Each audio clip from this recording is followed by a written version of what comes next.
Ladies and gentlemen, I have a very important issue that I'd like to talk to you about today. Now, before I tell you exactly what this issue is, let me tell you a story. In the world, there are many people. Wendy, Ed Sheeran, Pippi Longstockings, Strawberry Shortcake, to name a few. On a nice September evening in 2004, my beautiful personality joined this list.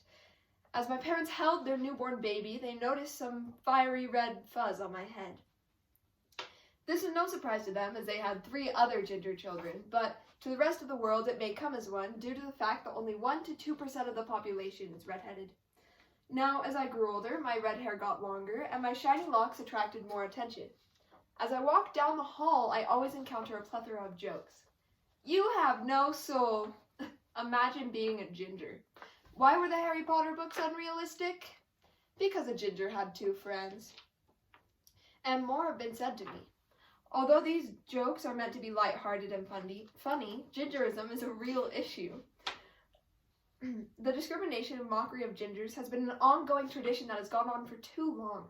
Today I'm going to tell you exactly why this discrimination should stop. Gingerism needs to stop due to the fact that it's a bigger issue than people may think about, and gingers already encounter enough pain. Now, I can already hear you asking me, whoa, gingers have enough pain? What's that supposed to mean? Allow me to elaborate. Intensive scientific studies have proven that redheads are more susceptible to pain. In an article in Hearst magazine by Sari Harar, she elaborates on this issue of gingers and pain. She states, quote, "If nature's given you glorious, glamorous red hair, you may also have a secret susceptibility to pain. As a result, you may need 20% more anesthesia to be completely knocked out before a medical procedure than either a blonde or brunette would." According to a new study from the University of Louisville, receptors for melanocyte-stimulating hormone, the hormone that tells cells to produce the skin and hair color pigment melanin, don't function normally in redheads. The dysfunction might indirectly stimulate a brain receptor that boosts pain sensitivity, end quote.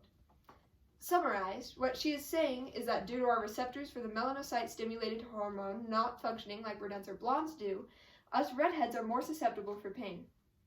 Now imagine this. Every day you're enduring more pain than you already do now. Every paper cut, every toe stub hurts more.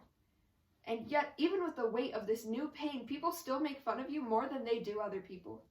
Your emotions will never get a break from the never-ending pain of being a ginger. Not only do redheads endure more pain than others, but oftentimes the givers of this emotional turmoil don't realize how big of a problem gingerism really is. The jokes that are often said about redheads may hurt someone more than they may talk about. In CNN Wire, there was an article that talked about a video which Ed Sheeran and Prince Harry of England teamed up for. In the article, it states, quote, "This is for me a subject and conversation which is just not talked about enough. I think people all over the world are really suffering," Harry says in a serious tone. "People don't understand what it's like for us," he says. "With the jokes and snide comments, I just feel like it's time we stood up and said, we're not going to take this anymore. We're ginger and we're going to fight."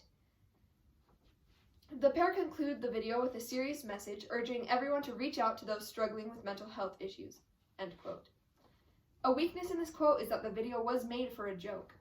However, everyone knows that behind every joke there is a bit of truth. Prince Harry and Ed Sheeran wouldn't have used ginger jokes as a point of humor if it didn't relate to everyone. The relatableness of this jokes proves that gingerism has gone too far. People immediately understand due to the commonness of the discrimination of gingers. One of the main reasons people say gingerism isn't a big deal is due to the fact that they think their comments are just lighthearted jokes. In an article from Consumer Health News by Randy Dotinga, it states, "Children and teens involved in bullying, victims and perpetrators alike, are more likely to think about suicide or attempt it. Teasing, name-calling, and spreading rumors are well-known bully behaviors." Although these teasing comments and these nicknames people may give gingers are given lightheartedly and jokily, they are still bullying gingers and are increasing the likelihood of gingers considering suicide. Now I know what you're thinking. It may be harsh to associate suicide with lighthearted jokes. However, Oftentimes, jokes are less lighthearted to those they are being played on. To finish up, let's look back on why gingers should stop being bullied. Due to the vastness of this issue, it has become common to bully redheads when it never should have. Gingers find themselves in enough pain. Please do not be someone who adds on to it.